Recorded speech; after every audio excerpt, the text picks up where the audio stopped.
पिछले वीडियो में आप लोगों को प्लेटिहेल्मिन्थेस के बारे में बता दिया गया था और आज की वीडियो में हम एस्केल्मिन्थेस या निमेटोडा के बारे में देखेंगे और इसके कैरेक्टर्स पर ध्यान देंगे। तो चलिए शुरुआत करते हैं। फाइलम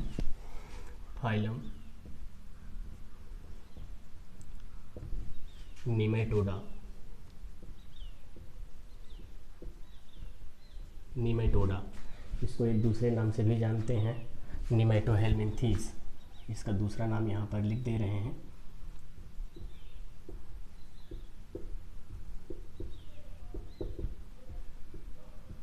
निमेटोहेल्मिन्थेस। और अगर इसका ग्रीक वर्ड हम देखेंगे तो ये ग्रीक भाषा के दो शब्दों से मिलकर के बना है। एक तो है नीमा और दूसरा है इडास। नीमा मीन्स होता है थ्रेड और इडास मीन्स होता है फॉर्म। कहने का मतलब थ्रेड लाइक स्ट्रक्चर हो जिसका, उसे निमेटोडा कहा जाता है। और ये एनिमल जो होते हैं इन्हें थ्रेड लाइक, इनका स्ट्रक्चर जो होता है थ्रेड लाइक होता है। इसी के बेस पर ऐसे एनिमल्स को एक ग्रुप बनाया गया जिसको निमेटोडा नाम दिया गया। और इसमें जितने थ्रेड लाइक दिखने वाले एनिमल्स थे सारे एनिमल्स को इसी ग्रुप में रख दिया गया। और इसका एक दूसरा नाम भी है एस्केल्मिन्थेस, जिसको कहते हैं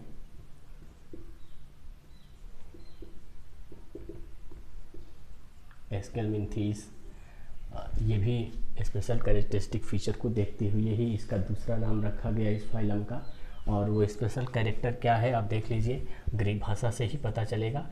ग्रीक भाषा का एक शब्द है जिसका नाम है एस्कॉस और इसका मतलब होता है कैविटी। कहने का मतलब इसमें कैविटी पाई जाती है, इसके अंतर्गत रहने वाले एनिमल्स में कैविटी पाई जाती है। ये कैविटी पूर्ण रूप से स्पष्ट तो नहीं होती है लेकिन प्रेजेंट है इसमें, भले ही उसमें फ्लूइड मटेरियल भरा हो, कोई तरल पदार्थ भरा हो, लेकिन कैविटी पाई जाती है। इसीलिए इस कैविटी के पाए जाने के कारण से इसका नाम एस्केल्मिन्थेस भी रखा गया इस फाइलम का। तो और इसके कैरेक्टर्स को आगे हम देखेंगे कौन कौन से कैरेक्टर्स हैं इसके। तो चलिए इसके कैरेक्टर्स पर ध्यान देते हैं।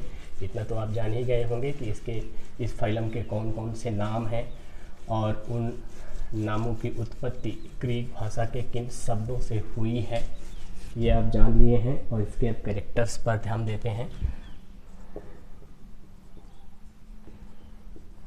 और जिसमें पहला कैरेक्टर देखते हैं, हाँ ये जल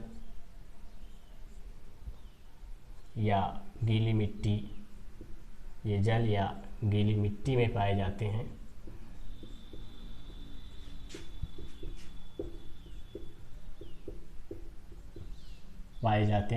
एक चीज़ और है इसमें, ये जल में भी किसी भी प्रकार के जल में या मिट्टी में पाए जाते हैं और ये परजीवी के रूप में रहते हैं, खास करके अंतः परजीवी के रूप में, चाहे वो जंतु हो या पादप हो।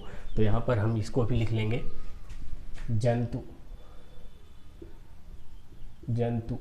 अथवा पादप में अंतः परजीवी के रूप में पाए जाते हैं। ठीक है, तो पहली बात तो ये गीली मिट्टी और जल में पाए जाते हैं और साथ ही साथ ये जंतु में और पादप में अंतः परजीवी के रूप में उपस्थित होते हैं या पाए जाते हैं।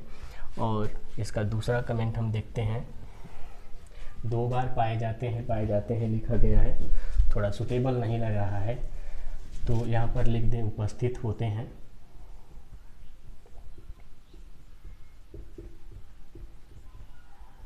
और अगले कमेंट पर ध्यान देते हैं, इसके शरीर की समिति, जैसा कि सभी जानते हैं शरीर की समिति जो होती है, इसमें शरीर एक चीज़ और इसी में ऐड कर देंगे, त्रिस्तरीय। शरीर त्रिस्तरीय होता है,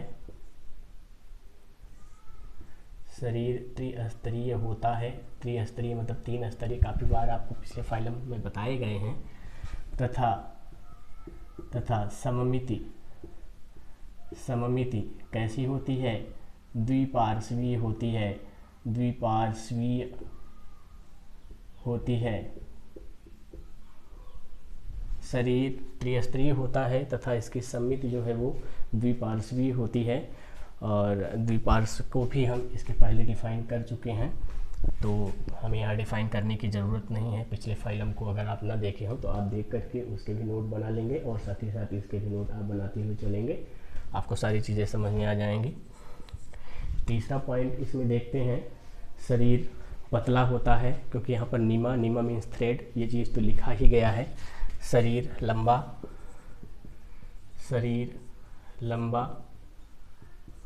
पतला, शरीर लंबा पतला एवं दोनों सिरों पर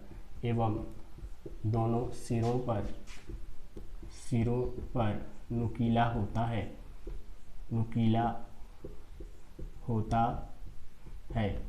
दोनों सिरों पर। कहने का मतलब एंटीरियर एंड और पोस्टीरियर एंड, अग्रभाग और पश्च भाग पर ये नुकीले होते हैं। इसके स्ट्रक्चर को अगर थोड़ा सा यहाँ पर हम एक दिखाना चाहें तो आप देख लीजिए,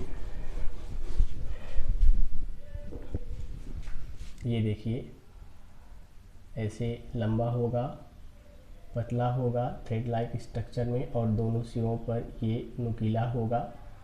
और साथ ही साथ एक चीज़ आपको और यहाँ बताना चाहेंगे, इसका जो शरीर होता है वो खंड विहीन होता है। शरीर जो होता है खंड विहीन होता है, तो इसको भी आप चाहें तो इसी में ऐड कर सकते हैं। शरीर खंड विहीन, लंबा, पतला एवं दोनों सिरों पर नुकीला होता है, इसको आप इसी में ऐड कर लेंगे। जब एक फिगर यहाँ बना दिया हूँ तो दूसरा भी यहाँ पर बना दूँ।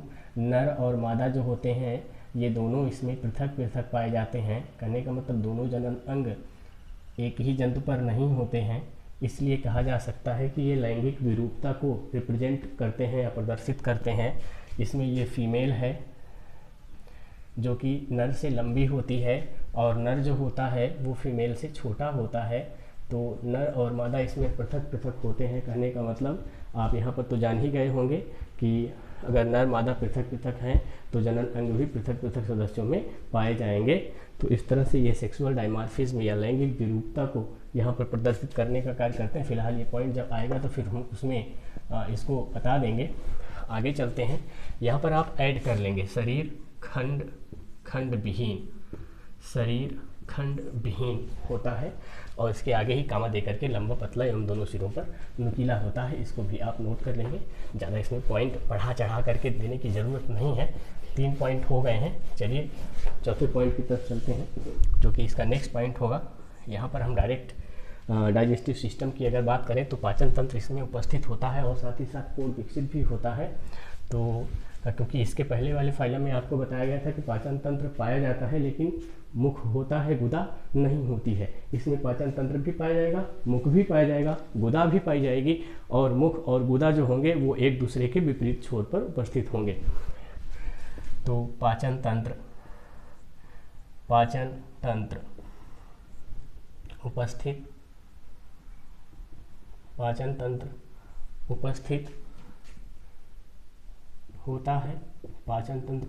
होता है, और इसी के आगे लिख देंगे मुख एवं गुदा विपरीत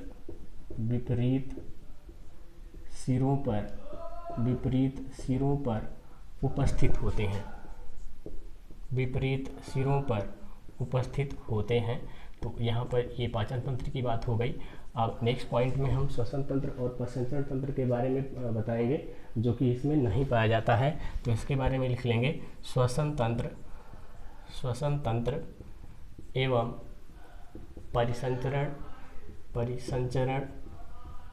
परिसंचरण तंत्र यहाँ पर क्या होगा, अनुपस्थित होता है। मतलब इसमें अभी भी नहीं पाया जाता है। इसमें एक चीज़ तो आपने देखा कि पाचन तंत्र विकसित हो गया है, इसके पहले वाले में अभी अपूर्ण था, विकसित नहीं था, लेकिन इसमें पाचन तंत्र विकसित हो गया है। और